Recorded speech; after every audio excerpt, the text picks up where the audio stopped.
everyone. My name is Tara Bentley, and I'm the Executive Director of the Indiana Association of Home Educators, otherwise known as the IAHE. Hi, my name is Amy Bragdon. I am a second-generation homeschooling mom of 3 who also works part-time outside the home and volunteers with the IAHE. Together, we're your co-hosts for Season 3 of the Homeschool Indiana podcast. With each episode, we'll be here to support you on your homeschooling journey, sharing practical tips, important updates, and encouraging conversations to help you feel more confident and connected. And of course, we'll have some fun along the way. So grab your favorite drink, get comfy, and let's dive in. Welcome back to another episode of Homeschool Indiana. Today, I'm going to be your host, and I am going to be welcoming Dr. Nate Bosch from Grace College. He is joining us today from Kosciuszko County, and he is going to be telling us about his dual role at the college. So welcome to you, Dr. Nate Bosch. Thank you for joining me today. Yeah, I'm happy to be here and talk to all of your homeschooling families. We're very excited to have Grace College on the podcast. We have a partnership going between IAHE and Grace College that we really enjoy. You guys have been at our college fairs. You come to our parenting and homeschool conferences. So today I wanted to talk to you a little bit more about what actually happens at Grace College and what you do. But first of all, tell me a little bit about yourself and your family and just how you came to be in the role that you're in. Yeah. So my wife and I have 4 kids, and we've done homeschool ourselves off and on different years for different ones of our kids. I love that we have the blessing of, in our area here, public schools, private schools, and also homeschool. And my wife even was involved in starting a homeschool co-op with some other moms, and got kids involved with different things going on in the area. Lots of cool, as we'll talk about, home hands-on sort of opportunities, which homeschooling really lends itself to really well. And so our family has really enjoyed homeschooling, and that's prepared our kids well then for moving up in their education. So our oldest is a senior here at Grace College in accounting, and our second oldest is a junior in nursing here at Grace. And then we still have 2 kids in high school as well. And so homeschooling really helped prepare them well as our local Christian school here in the area. My role here at Grace, I started here about 18 years ago, and I direct our Lilly Center for Lakes and Streams, which is an outward-facing research and education center here at Grace College. And then I also serve as the dean of our School of Science and Engineering. I teach in our environmental science classes. That's my expertise specifically, is rivers, lakes, prairies, forests, those sorts of things, which again, lend themselves to outdoor, hands-on sort of education really well. And I love being here at Grace. We, as you said, good partnership with your group. We have lots of homeschool students that end up coming here to Grace College. I love having them in my classes, and they do really well with internships here on campus. And we have a number of them even working for us here at the Lilly Center for Lakes and Streams as interns right now. That's awesome. I love hearing about homeschooling yourself and your family having that experience. And for your daughter who's a nursing student, I'm a nurse. That's my part-time job.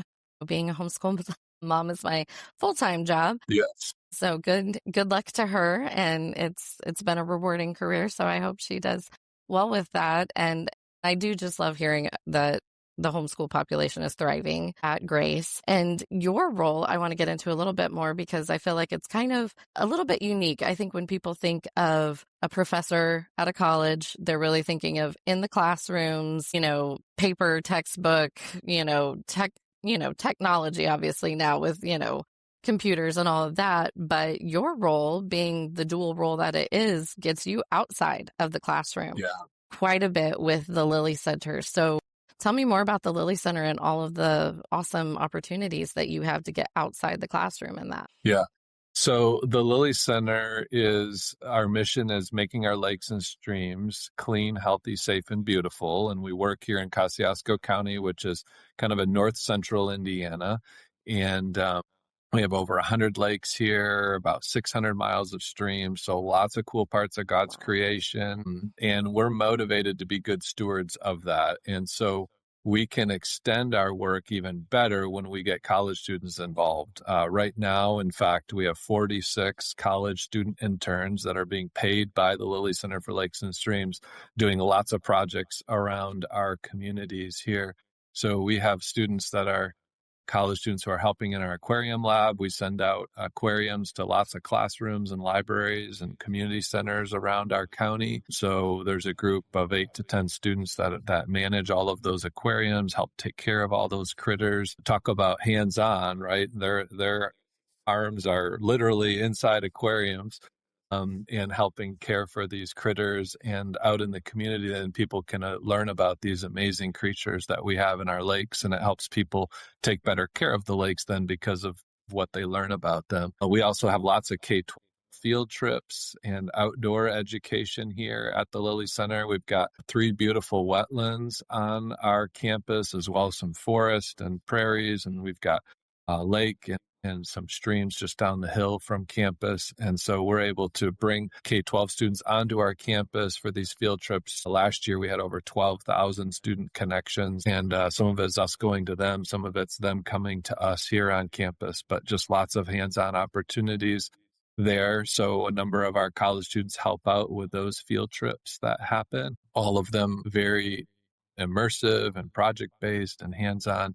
We also have students who help with our field research, and so we do lots of research on our local lakes and streams. That's how we learn how to care for them better, and even strategic solutions when we notice problems that need to be fixed in our local lakes. And so we have students on the field research team, which go out and do a lot of sampling and analysis. And then we have students in the lab that analyze a lot of those samples when they come back, microscopes, chemical analyses, biological analyses. And so all of these students are getting quite a good resume builder while they're still in college to get ready for either grad school or a career that God might have for them after they graduate from Grace College. Wow, that sounds amazing. That sounds like every homeschool mom's dream of what going to a college would look like. And I love the aspect of the college students getting to interact with the K through 12 students, which, as we talked about, includes homeschooled students. You definitely have homeschool groups coming on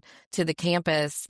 I think that having the K-12 students coming onto campus, working with college students, makes it seem even more accessible, like makes students who are younger, like who are considering, what am I going to do later in life? What path am I going to take? Am I going to go to college? It just makes it seem so much more accessible and makes it real, really, those hands-on opportunities. What are some of the benefits that you've seen from your program so far as for K-12 students and for your college students as well? Yeah. So for K-12 students, we talk about how we want to increase water literacy in the next generation of leaders throughout northern Indiana. And so in order to understand and care for these lakes and streams, we need to get certain basic building blocks of information about them, right? And so that's what we do through our educational programs. And so these kids then are able to go on and be future business owners or government representatives. They'll be property owners most likely. And so they're able to then make choices that help care for these amazing ecosystems that God's blessed us with in the area. So they're being equipped. They're also being equipped with different career options. A lot of these youngsters that are coming through are starting to, as you alluded to, they see these college students that are working with them, and they start to see themselves in those college students like, oh, I could do that.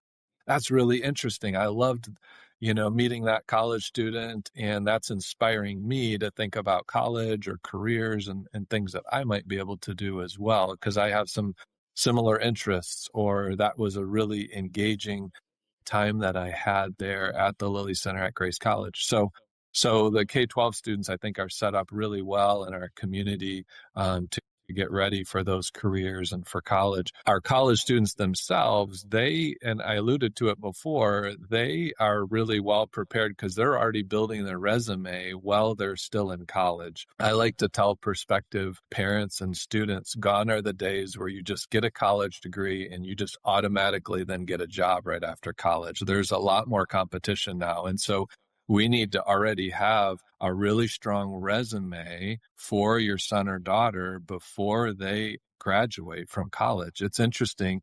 If you look at different job postings out there in the environmental fields, as well as other science fields, and even more generally beyond science, an entry-level job will often require 3 years of work experience. And that seems very counterintuitive. How can it be entry-level, but yet require work experience, right? Well, we've got students covered here at Grace College because they're doing internships.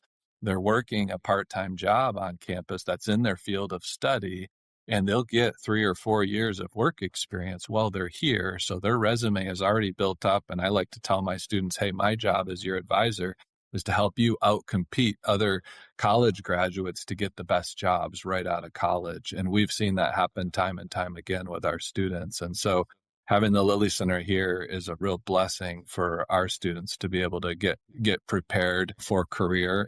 And if their career requires graduate school, we get them ready for graduate school and they can excel. We hear back from students in grad school that they're moving at a much faster pace than some of their classmates. They're able to get, jobs in laboratories in grad school that normally would just be for students in a later stage of grad school, but they're able to get those jobs right off the bat because they already have that sort of hands-on experience like what they had here at the Lilly Center for Lakes and Streams. That is so amazing. I've had that conversation many times, what you were talking about with you need the work experience, but how do you get that? So that's perfect. It sounds like that program you guys have set up is really just going to absolutely help every student coming through there to have that already in their resume, to be ready for that real world experience. They've already got the real world experience. Yeah. Really. And that extends, I should mention, that extends here at Grace College beyond just our environmental program and the Lilly Center for Lakes and Streams. We have internship programs and independent research projects kind of built into our curriculum across campus. And so that's a common thing that all students would have as they would graduate from Grace College. That's awesome. That's amazing. I feel like being a smaller private college gives an advantage in that area. Do you feel like that as well? We have that all the time. We have students from often larger universities, well-known Big Ten universities, who maybe grew up in this area or have some connection here. And they ask us often for internships during the summertime. And we fill our internships with our own students here from Grace College because we have that responsibility to help prepare them. And I'll often tell those other students, like, hey, you should be talking to your professor there at your university because this is part of being a college and providing that well-rounded educational experience for students. Unfortunately, a lot of other schools don't seem to have that same priority that we have here at Grace. And so I'm really glad that we're able to provide that to our students because it is really important. And unfortunately, some students notice that kind of partway through their college that they're not getting that at their location and realize that that is necessary for getting a good job, but they just don't have the opportunity. That individualized hands-on education, I mean, it just goes right along with homeschooling, with what so many families are trying to accomplish with homeschooling. So it just seems like that's the perfect, next step in the continuum, really, which some students are going to go to the bigger universities, but I went to a smaller private university as well. So I have that soft spot kind of in my heart. And I know what a great opportunity it is when you have professors who can really pour into you because they have the opportunity to do that by the smaller class sizes and really being able to give that individual attention and make sure that you're really succeeding in all areas, not just in the work that you're turning in. It's a blessing to have that. Yeah, absolutely. I often say to new students and their parents, your son or daughter won't fall through the cracks here at Grace College.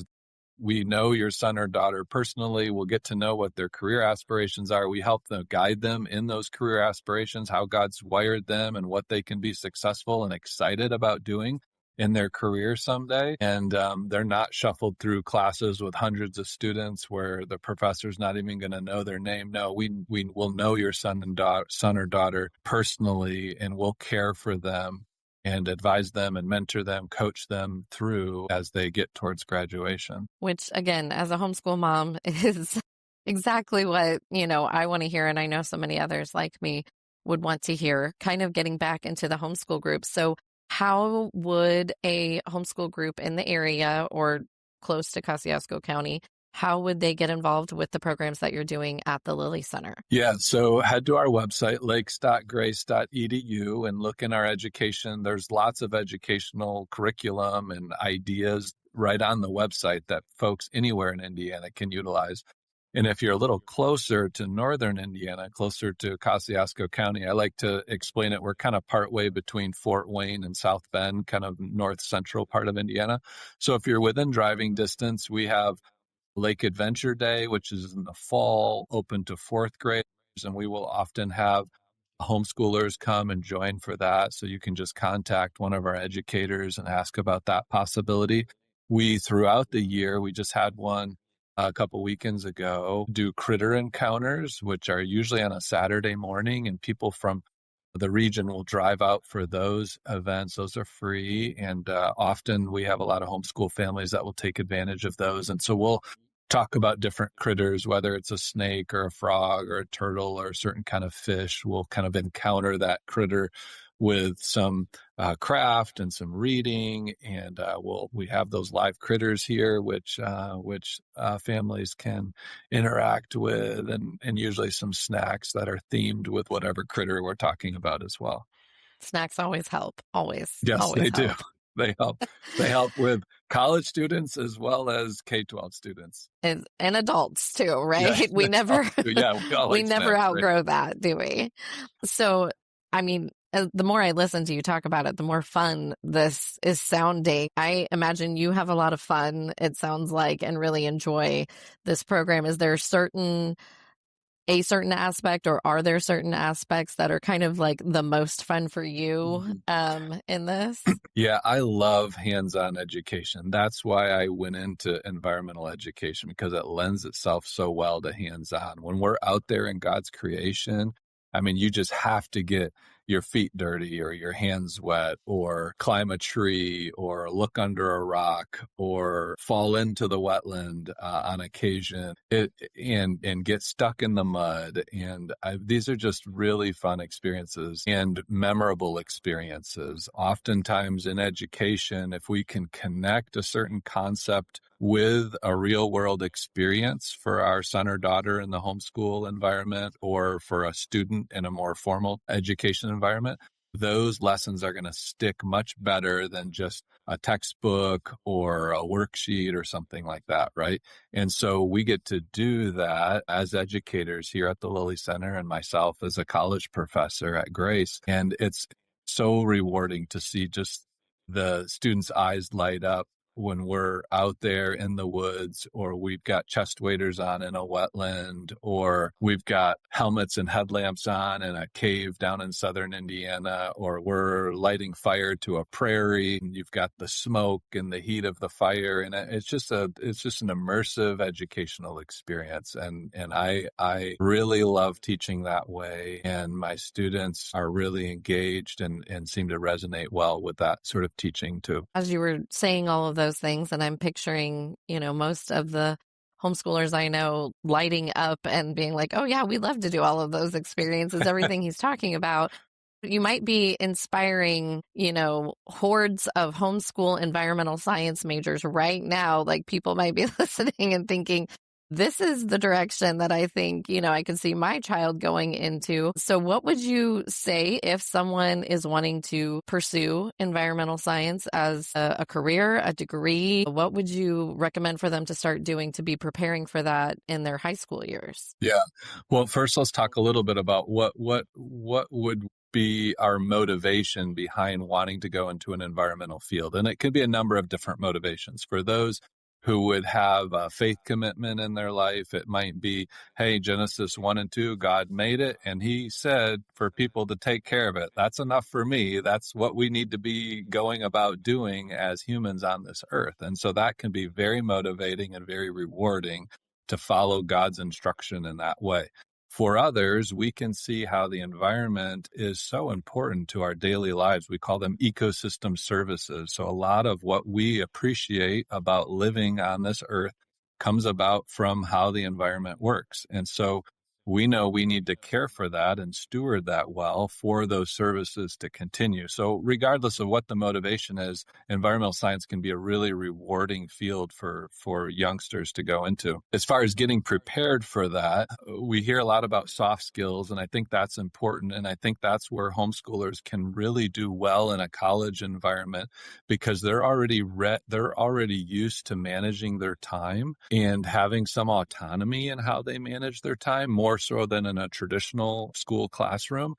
And so I think those homeschoolers continuing to do what they're doing with looking at certain topics that interest them and having some creativity with how those topics are learned, about being outside, going to a local state park, spending some time outside, observing, thinking through the scientific method of an observation or a question, and then a hypothesis of why that might be so, and then some sort of testing, and then changing and then we have a conclusion, and maybe we were wrong, maybe we were right. Those sort of ways of thinking, being engaged in a hands-on way, reading a lot about what other scientists are doing, those can help prepare a student really well then to come into a scientific program.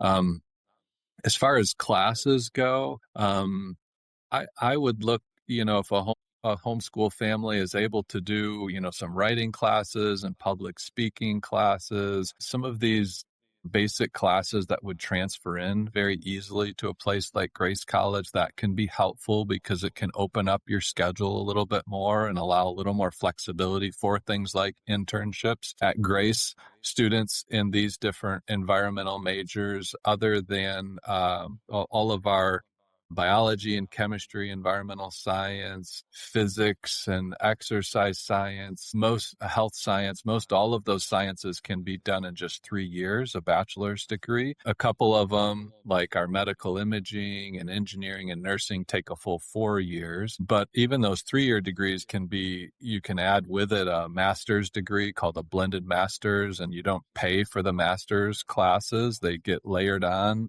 along with your bachelor's, so you get your same financial aid. And so you can graduate from Grace with both a bachelor's and a master's degree in just 4 years, which is just amazing. Usually you go on to get a master's and you're going to go $100,000 into debt because there's no financial aid for master's programs.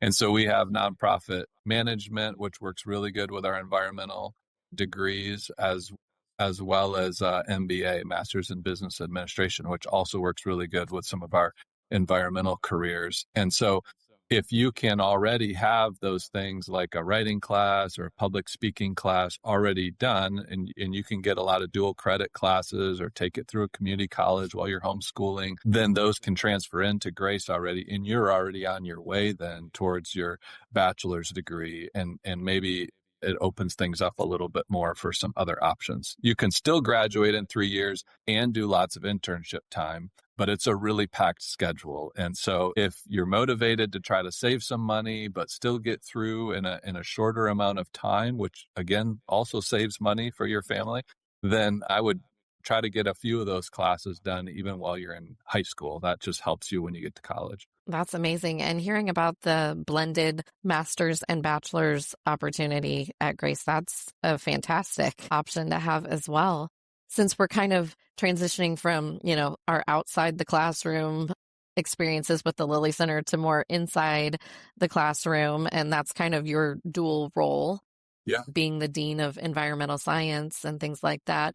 What other things in the classroom, in the actual day-to-day educational goals, and just work that the students need to be doing, what are things that you feel like homeschoolers could be prepared for, things that they should kind of be aware of as far as transitioning into that college role? Yeah, that's really good because while I said before, homeschoolers often have a lot of the skills that will help them in college. Homeschoolers may not have the same experience of sitting in a more formal classroom, kind of moving at the same pace as everybody else in the classroom. And so some of those things, that's why even if they take a couple college classes, even while they're in high school, it can help that can help with that transition, right? And so that has not only you bring credit in with you to college, but it also helps you kind of dip your toe in the water a little bit with what college might be like.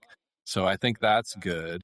But really, like I teach a general ecology class, which is a freshman level class. Students take it right when they get on campus here. All of our science majors take that. And students are coming from all different standpoints, homeschool, public, private. Some of them have some gap time between high school and college where they worked or traveled. And so everybody's kind of learning a new rhythm and a new routine. And so I wouldn't be too concerned that the homeschoolers are going to have a tougher transition time. At Grace, we have a class called First Year Foundations, which all the students take right when they get on campus. It's 7-8 weeks right at the beginning, kind of right along the line of when I teach that general ecology class. And that's kind of a welcome to college, learning about students' personalities and how God's gifted them and their strengths, and learning about different programs around campus. Probably a third of the students come in not quite sure yet what their major is going to be. So we can explore that together. And students quickly get caught up to speed with what college life is going to be like. There's a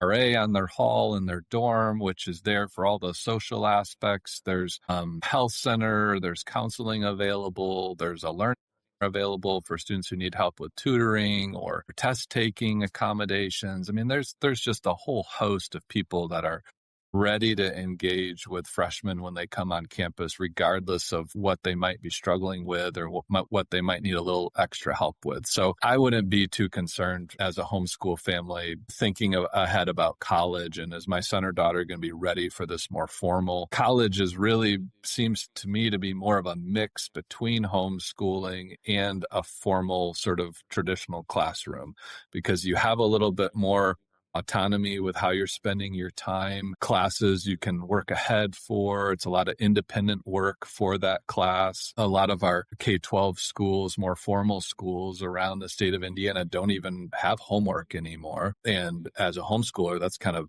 built in. All your work is homework, right? So homeschoolers can be a little better prepared for that reality as well. Oftentimes in college, just because you're in class for an hour, you're not then done for the day. You've got maybe another hour or two of homework and wrestling through some concepts and learning things and reading things on your own to be ready for class, maybe a couple days from then. And so I think homeschoolers can be really well prepared. And I've certainly seen homeschoolers in my classes be well prepared, and they just hit the ground running. And they're often ahead of other students with just some of those soft skills like we talked about, as well as personal motivation and time management and some of those other ways that you can be successful in college. I really liked how you compared going to college as being a mix of homeschooling and traditional school, because I feel like that makes it seem much less intimidating. I think there can be for a lot of homeschool families that, I guess intimidating is the word, really, that factor of like, oh gosh, this is going to be a big change. This is going to be a big difference.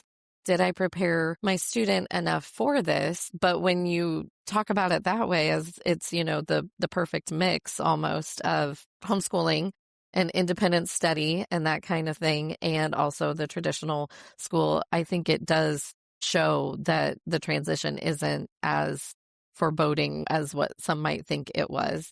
I was actually homeschooled K through 12 and went to college. I did a couple dual enrollment classes like you talked about.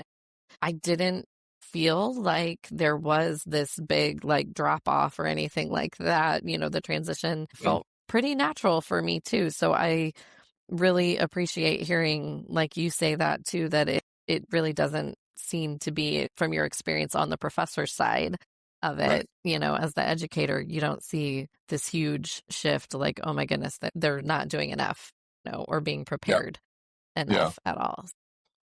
And I think that idea I gave earlier about, doing a public speaking or writing class while you're as a homeschooler in high school, I think that can help it helps with the credits then that transfer into college, but it also can help with maybe a deficiency that we could see sometimes in homeschooling would be standing up in front of a classroom with your peers. Now, I know a lot of times we have co-ops and stuff like that in homeschooling, and so that's not an issue. But if it's homeschooling just in the home, not interacting with other homeschool families, it could be that could be be a difficulty then for that student then going into college where they're going to have to give presentations in front of a classroom. If you do a public speaking class from a community college or a dual credit through a local high school or something, you're going to get that experience as a student standing up in front of peers and giving a presentation, which will help that skill for college, but also then get you that credit, which helps going into college. So I think that sort of public speaking in front of people is good. The other thing maybe that we can make sure we build into the homeschool curriculum is group projects. That might not be as common. Maybe in your homeschool, you've got different students that are at different ages, and so it's kind of difficult to group them together to work on a project together. But that's another skill as homeschoolers we probably need to be aware of and be thinking through how can we add that into our curriculum. So maybe it's get together with 3 or 4 other families and have, similarly aged students all work on a certain project together to get a sense of working as groups, because that's going to be a common thing in college, because it's a common thing in careers, which is why we added into college, is being able to communicate your expertise in front of other people and also be able to work with other people to get towards a common goal of a project or something in a work environment. So homeschoolers, I think, can spend some time getting ready for those aspects of college. That's amazing. And you alluded to, again, that the focus is to make sure people are prepared for the real world, which I know for a lot of homeschoolers is definitely their goal. And having those opportunities outside the classroom, independent study, non-traditional, ways of learning maybe are definitely kind of like right up the homeschool line of thinking. And it sounds like it just continues on with what you're doing at Grace. So I really appreciate you coming on with me today and telling me about all of the amazing opportunities and your dual role with the Lilly Center for Lakes and Streams, and also the more traditional classroom side of your job and your role at Grace College. Are there any final thoughts or things that you would want to share about the Lilly Center or the classroom environment there at Grace? No, I think what you all are doing as homeschool educators is really important work, and try to build in as many of those hands-on opportunities for your students so that they can connect what they're learning with those memorable experiences. And we'd love to see them here at Grace College as students in the future and continue on that mentoring and education that you've worked so hard on with these early years in their education. So yeah, thank you for having me. Absolutely. And like I said, who knows, we could be inspiring just a whole new generation of environmental scientists to come through after hearing what great opportunities and hands-on learning that they would get to do there at the Lilly Center. I'd love to work with any and all of them. That's amazing. Well, thank you again so much for being with us for this podcast episode. And I hope to continue hearing more about the Lilly Center and everything that you guys are doing in the future. So good luck with all those endeavors. And thank you again. Good. Thanks, Amy.